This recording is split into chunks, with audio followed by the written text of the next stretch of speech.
Hey, mind if I check out that stone? No. But... No.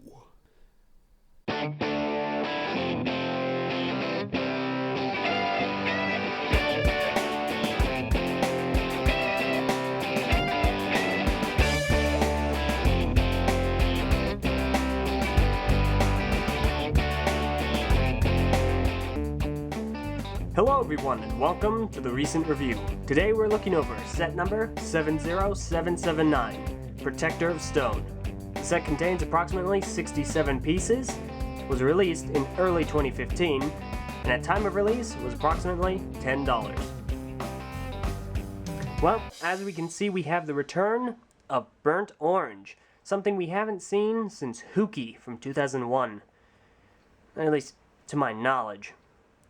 We can see that this guy has a really daring color scheme. A transparent neon light green, kind of yellowish tinge, and the burnt orange? Risky. But let's see how this set holds up. But first, let's take care of my least favorite part of any given set review. The box.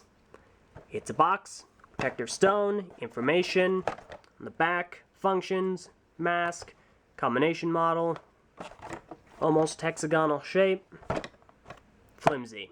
Box, done. Let's get on to the set review. So as we can see here, we have the protector of stone and a skull scorpion. Not really a skull spider, unless you just want to say it's a skull spider with a stinger tail. And honestly, I really like this iteration. It's a nice variant, and it really works with the desert motif, which they're clearly trying to go for the desert region. I like it. It's really cool. It's Metro Blue and can clip onto the heads. We'll get to that in a moment. First, protective stone. So right off the bat, let's get into the pros. Pros, a lot of people are going to believe, will be the new parts, at least the recolored parts, specifically those of the burnt orange, which has made its return. We can also see a really risky color scheme, but it's really vibrant. A lot of people are really going to like it, and they're going to get used to it. The translucent lime green, neon green, I'm not really sure what its name is. However, there are some very particular people that do. I'm sure they will correct anyone that gets it wrong, including myself. Here's hoping. But a lot of people will find that this really works. Me personally, I find the reason for it being here, considering he's a protector of stone, and same goes for Pohatu, I believe it's just a part of the rock element, the element of stone. Specifically a mineral known as sulfur, which has been known to be a kind of yellowish crystal look to it. But that's just me personally, throwing in my 2 cents. So as far as pros go, we have some solid points of articulation, the standard 3 in the legs, 3 in the arms, and 1 in the head, which is really great to see. Something interesting to note with this protector, he's using open-ended ball joints, allowing him for what seems to be, I believe it's bilateral symmetry. Sorry, not bilateral symmetry. It's something related to his motion. He has a further range of articulation. A lot of people are going to find that to be a pro, considering it helps posing. It doesn't really affect it too much. I mean, it's not a con, and a lot of people find it to be a pro. Another thing people will find to be a pro will be the new pieces, specifically the armor add-ons, and the new mask and blaster.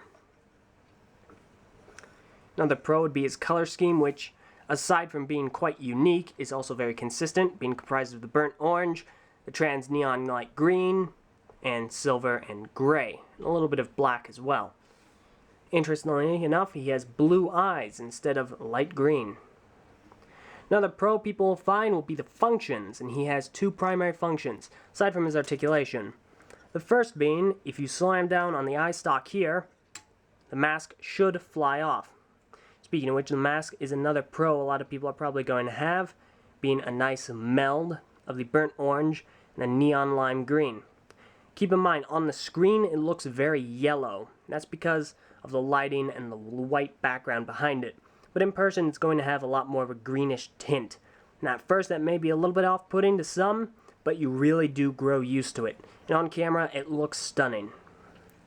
So with this mask off, you can slip the skull spider on, Now, the boxes do advise that you take the skull spider and you try and wrap the legs around the head, but that's very difficult, if not impossible to do most of the time. So, this is probably the best you're going to be able to do.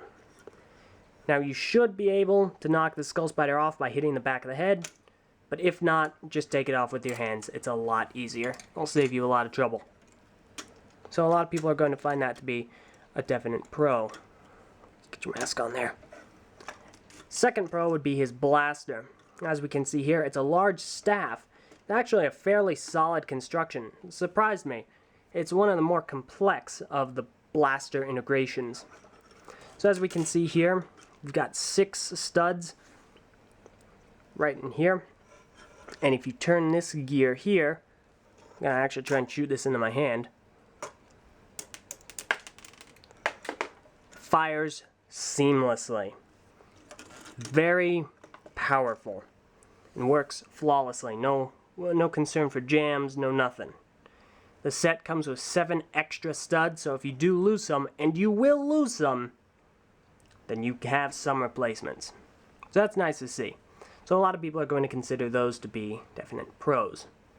Another pro concerning the staff is when you have him dual wielding it, holding it in both hands, if you turn this hand here, he's not going to accidentally fire the blaster, which is nice to see.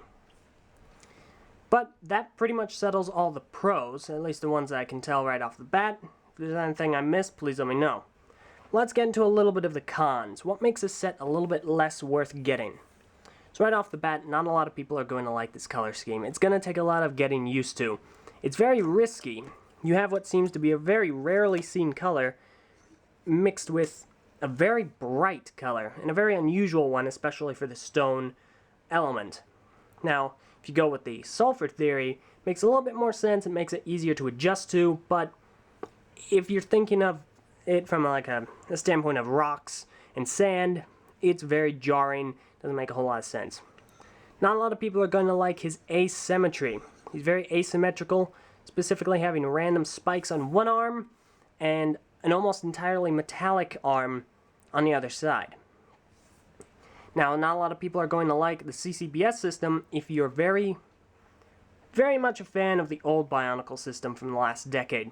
It's very different, it's a lot smoother, and they do try and subvert this with the new add-on piece, but if you don't like the CCBS system, you're pretty much not going to like this whatsoever. Some other cons people are probably not going to like will be the blaster, considering it is very easy to lose those studs. Extraordinarily so. If you lose them, they're incredibly difficult to find. And in some instances, you may accidentally fire it when you don't even want to. The other con people probably have will be with his mask. His mask is very loose-fitting, and you can very easily accidentally pop it off, meaning you are at a high risk for losing the mask. It also shakes and wobbles a little bit, as do all the others. Another con some will have, more than likely, will be the use of the silver. Metallic colors are not often well received, especially on sets with more earthy colors such as greens or browns or blacks in this instance. But it will probably take some getting used to. Not a lot of people are going to like the spikes, I would believe. They're very randomly placed and no one's quite sure why they are there. And finally, the obligatory red pins. Now, they're not the most glaringly obvious things in the world. Glaringly obvious, I should say. But they are there. They do stick out a little bit. They're red, and there's no other red on him aside from in the head. And that's kind of covered up through most angles. People are also probably not going to understand why he has blue eyes instead of the bright green like Bohatu. But that may also take some getting used to. And finally, because it's CCBS, you're going to see the backs of the legs quite a bit. It's very difficult to armor up all sides. And as a con, personally for this guy, he doesn't have any back armor, which is perplexing as most, if not all the other protectors have back armor. LEGO's been very good about giving these guys the most coverage that they can. Protector Stone is pretty much the only one without it. Unless...